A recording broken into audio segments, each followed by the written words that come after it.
দুটো দল তাদের বিভিন্ন দাবিতে আগামী নির্বাচন হতে দেবে না বা আগামী নির্বাচনে পার্টিসিপেট করবে না, এরকম নানান কথাবার্তা বলছে। জামায়াতকে নিয়ে আমরা কথা বলেছি, তারা নিম্ন কক্ষে প্রপোর্শনাল রিপ্রেজেন্টেশনের মতো উদ্ভট দাবিতে মাঠে নামছেন, এটা ছাড়া তারা নির্বাচনেই যাবেন না। এনসিপি একটা দাবির কথা বলছে, যেটা তারা আসলে অনেক দিন থেকে বলছে, শুধু এনসিপি যখন হয়নি তার আগে থেকে বলছিল তারা, সেটা হচ্ছে একটা গণপরিষদ এবং পার্লামেন্ট নির্বাচন একসাথে হতে হবে এবং একটা সংবিধান পুনর্লেখন হতে হবে, নতুন করে একটা সংবিধান লিখতে হবে। আসলে কি করা উচিত এবং এই দাবিটার কারণ কি, এই দাবিটা কি খুব ভ্যালিড কিছু যে আমাদের মানা দরকার, বা এনসিপির যে যুক্তিগুলো সামনে আনছে সেগুলো ঠিক কিনা? ইনফ্যাক্ট বিভিন্ন টক শোতে এনসিপির অনেকের সাথেই এটা নিয়ে কথা হয়। টক শোগুলোতে খুব বিস্তারিতভাবে কথা বলা স্কোপ থাকে না বলে একটু বিস্তারিত কথা বলা দরকার আছে বলে মনে করি। আমরা একটা একমত হয়েছিলাম যে আমাদের সংবিধানে কিছু পরিবর্তন দরকার। আমাদের সংবিধানটা ঠিকঠাক মতো কাজ করছে না, এটা ফ্যাক্ট, কোনো সন্দেহ নেই।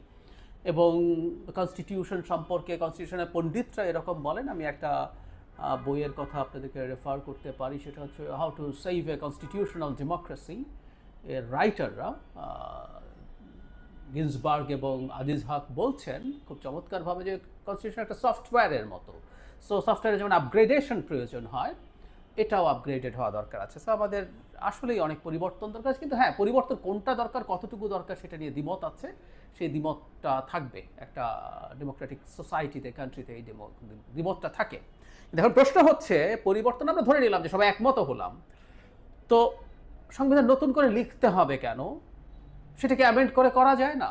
এই ডিবেটটা চলছে। আমি প্রায় একটা এক্সাম্পল দিই, এটা এখানে একটু বলি। সেটা হচ্ছে দেং জিওপিংয়ের একটা বিখ্যাত উক্তি আছে, সেটা হলো বিড়াল সাদা না কালো সেটা ম্যাটার করে না, বিড়াল ইঁদুর ধরতে পারে কিনা সেটা সবচেয়ে জরুরি ব্যাপার।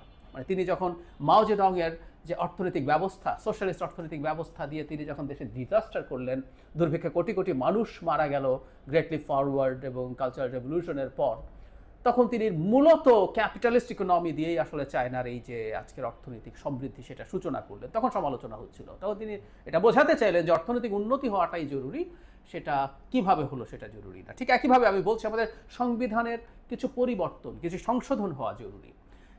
এখন সেটা সংশোধনীর মাধ্যমে নাকি নতুন সংবিধান লেখার মাধ্যমে, এটা একেবারেই অপ্রয়োজনীয় বিতর্ক বলে আমি মনে করি। কারণ হচ্ছে ওগুলো সংশোধনের মাধ্যমে করা যায়, নতুন সংবিধান লিখেও করা যায়। এখন এনসিপি একটা যুক্তি দেয়, সেই যুক্তিটাই মূলত আমি ডিবাঙ্ক করতে চাই। তারা একটা যুক্তি দিয়েছেন, দেন, সেটা হলো সংবিধান যদি সংশোধন করা হয় এইভাবে, তারপর এই সংশোধনীটা বাতিল হয়ে যেতে পারে। মানে আমাদের সামনে তো আসলে একটা নজির আছে, দুটো সংশোধনী 5th এবং 7th শেখ হাসিনার সময়ে বাতিল হয়েছে, যেগুলো আসলে জিয়াউর রহমান এবং হুসাইন মোহাম্মদ এরশাদের সময়কার শাসন আমলের বেশ কিছু জিনিসের পরবর্তীতে র্যাটিফিকেশন করা হয়েছে। এটাও ভুল, কারণ হচ্ছে ওগুলো পরবর্তীতে করা হয়েছে এবং সেটা স্বাভাবিক যে বিষয়টা ছিল তা না। আবার 11th অ্যামেন্ডমেন্ট, যেটা বিচারপতি শাহাবুদ্দিন এরশাদের সময় উপরাষ্ট্রপতি হয়েছেন, আবার তিনি পরবর্তীতে প্রধান বিচারপতির পদে চলে গেছেন, এটা 11th হয়েছে, সেটা তো আর বাতিল হয়নি। আর আমরা শেখ হাসিনার এই বাতিল করা দিয়ে যদি কেউ ঝুঁকি বোধ করি, আমি মনে করছি কেউ কেউ অ্যামেন্ড করলে কোনো একদিন, তাত্ত্বিকভাবে বলছি, শেখ হাসিনা যদি ফিরে আসেন সেই সব সংশোধনী বাতিল টাতিল করে দেবেন, এসব আলাপ কেউ করতে চান। সেজন্য নাকি একটা নতুন সংবিধান গণপরিষদের মাধ্যমে লেখা হলেই সব সমস্যার সমাধান হয়ে যায়। আমরা একটা সিনারিওর কথা চিন্তা করি, তো শেখ হাসিনা যদি দেশে আসেন, ক্ষমতায় আসতে পারেন, আমরা কি মনে করি যে সংবিধানটা আমরা নতুন করে লিখব, সেই সংবিধানটা টিকে থাকবে? সেটা ওই রকমভাবে বলবৎ থাকবে? আমাদের কি মনে হয় কোনো সুযোগ আছে, কোনো উপায় আছে? আমি মনে করি না। কারণ শেখ হাসিনা নিজেকেই এখনও প্রধানমন্ত্রী দাবি করছেন এবং এই সরকারকে অবৈধ মনে করছেন। তো এই সরকারের সময়ে একটা নির্বাচন হবে, সেই নির্বাচনে একটা গণপরিষদ নির্বাচন হবে, তারা একটা নতুন সংবিধান লিখবে এবং শেখ হাসিনা এসে যদি ক্ষমতা দখল করতে পারেন, তিনি এই সংবিধানকে সম্মান জানিয়ে, যেহেতু এটা গণপরিষদে লেখা হয়েছে, যেহেতু এটা গণভোটে দেওয়া হয়েছে, তাই এটা নিয়ে আমাকে সম্মান রেখে চলতে হবে, এটা মেনে চলবো। Will it happen? No way. Even গণভোট, তাত্ত্বিকভাবে বলছি, গণভোট যদি শেখ হাসিনা এসেও যদি করতে যান যে ঠিক আছে একটা গণভোট নিলাম, এই সংবিধান বাতিল করে দিতে চাই, জনগণের সামনে একটা ভোট দিলাম, ইত্যাদি ইত্যাদি, কি দাঁড়াবে এগুলো, শেখ হাসিনা কি নির্বাচন করেন একটা গণভোট কাগজে কলমে করলো, সেটার রেজাল্ট কি হতে পারে আমরা খুব ভালো মতো জানি। তাহলে যে কথাটা বলছিলাম, শেখ হাসিনার সময়ে পঞ্চম সপ্তম সংশোধনী বাতিল করে দেয়াকে ইভেন শেখ হাসিনা নিজের একটা সংশোধনীয় আপার মানে সুপ্রিম কোর্ট এবং আপিল বিভাগ সর্বসম্মতভাবে বাতিল করেছিল, সেটা হল 16th অ্যামেন্ডমেন্ট, যেখানে সুপ্রিম কোর্টের বিচারকদের অভিশংসনের ক্ষমতা সংসদের হাতে নিয়ে যাওয়ার চেষ্টা হয়েছিল। তো সেটা দেখেই আমরা মনে করব, ভয় পাবো যে ভবিষ্যতে আমাদের অ্যামেন্ডমেন্টগুলো বাতিল হয়ে যেতে পারে, আর নতুন করে করে ফেললে সেটা আর বাতিল করা যাবে না। আমার কাছে এই জিনিসগুলো একেবারেই মনে হয় না। আর গণভোট যদি সংবিধান সংশোধনের জন্য ইনকর্পোরেট আমরা করতে চাই, কথার কথা, কেউ যদি মনে করি এটাকে এত সিম্পল রাখা উচিত না, সেটাও অ্যামেন্ডমেন্টের মাধ্যমে সম্ভব, ভেরি মাচ পসিবল।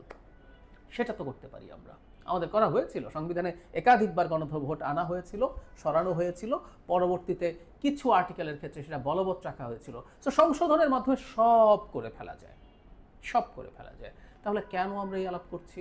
আমরা সংবিধানের মৌলিক কোন কোন পরিবর্তনগুলো চাই, একদম সেই আলাপ আলোচনা করে দলগুলো সিদ্ধান্ত নিয়েছে। এখন ধরে নিলাম যে বিএনপি কোনোটাতে নোট অফ ডিসেন্ট দেয়নি, এনসিপি, জামাত, বিএনপি সহ অন্যান্য দল সব মৌলিক সংস্কার যেগুলোতে সাংবিধানিক সংস্কারের প্রয়োজন আছে সবগুলো মেনে নিল। প্রত্যেকটাই জাস্ট একটা সংশোধনীর মাধ্যমে করা সম্ভব। আমাদের দেশে এই চর্চা হয়েছে, পৃথিবীর বিভিন্ন জায়গায় হয়েছে। সুতরাং এই ডিবেটটা থাকুক, আমি এই ডিবেটটাকে খারিজ করছি না, কিন্তু এটাকে ইস্যু করে নির্বাচনে যাব কি যাব না সেই জায়গায় চলে যাওয়া, এটা খুব হাস্যকর, এটা খুব ভুল। এবং এই ধরনের চর্চা, এই ধরনের চেষ্টাকে তখন সিনক্রোনাইজড মনে হয়, মানে খুবই উদ্ভট ধরনের কারণে নির্বাচন বয়কট করবো টাইপের আলাপ। জামায়াত যেমন নিম্নকক্ষে প্রপোর্শনাল রিপ্রেজেন্টেশন লাগবে, তার উভয় কক্ষেই লাগবে বলছে, ঠিক একইভাবে এনসিপি যখন এই দাবি তুলছে, এই আওয়াজ তুলছে, তখন মনে হবে যে তারা একসাথে অ্যালাইন্ড হয়ে নির্বাচনকে বানচাল করার কোনো না কোনো চেষ্টায় তারা লিপ্ত হয়েছে, এই অভিযোগ আসতে পারে। আমার ব্যক্তিগত বিবেচনায় একটা মাত্র কারণ আছে নির্বাচনে না যাওয়ার, একটা মাত্র কারণ, সেটা হচ্ছে কোনো রাজনৈতিক দল যদি বিশ্বাস করে যে সরকারটা ক্ষমতায় আছে, সে নিউট্রাল সরকার না, সে নির্বাচন ম্যানিপুলেট করে তার দিকে নিয়ে যাবে। আমরা শেখ হাসিনার সময়ে তত্ত্বাবধায়ক সরকারের আলাপ এই কারণে করেছি যে নির্বাচন কমিশন না, নির্বাচন আদতে সরকার করে, সরকার ঠিক না হলে নির্বাচন হয় না, এবং সরকার নির্বাচনটা চুরি করে তার কাছে নিয়ে আসবে। তো এই সরকার যেহেতু নির্বাচন করছে না, তার যেহেতু কোনো দল সরাসরি নেই, এই সরকারের সেরকম কোনো সম্ভাবনা নেই। তার চাইতে জরুরি কথা সেটা হচ্ছে এই সরকারের কারো বা আমি একদম সরাসরি প্রধান উপদেষ্টারও যদি কারো প্রতি খানিকটা বায়াস থাকে, প্রধান উপদেষ্টার এনসিপির এবং এনসিপির কিছু ছাত্র নেতার প্রতি বায়াস আছে, এটা আমি বিশ্বাস করি, কিন্তু আমি নিজে এটা কোনোদিনও মনে করি না ডক্টর ইউনূস সরকার এনসিপিকে কোথাও একটা সিটে জেতানোর জন্য তার এক্সিকিউটিভ ক্ষমতা সামান্যতম ব্যবহার করবেন। সুতরাং এই সরকার কোনো কোনো জায়গায় ইনএফিশিয়েন্ট হলেও হতে পারে, কিন্তু এই সরকারের নিউট্রালিটি নিয়ে, নিরপেক্ষতা নিয়ে ন্যূনতম কোনো প্রশ্ন আছে বলে মানে নির্বাচন করার ক্ষেত্রে আমি মনে করি না। এই একটা জিনিসে যদি সন্দেহ না থাকে, প্রত্যেকটা ক্রিয়াশীল রাজনৈতিক দলের উচিত নির্বাচনে যাওয়া।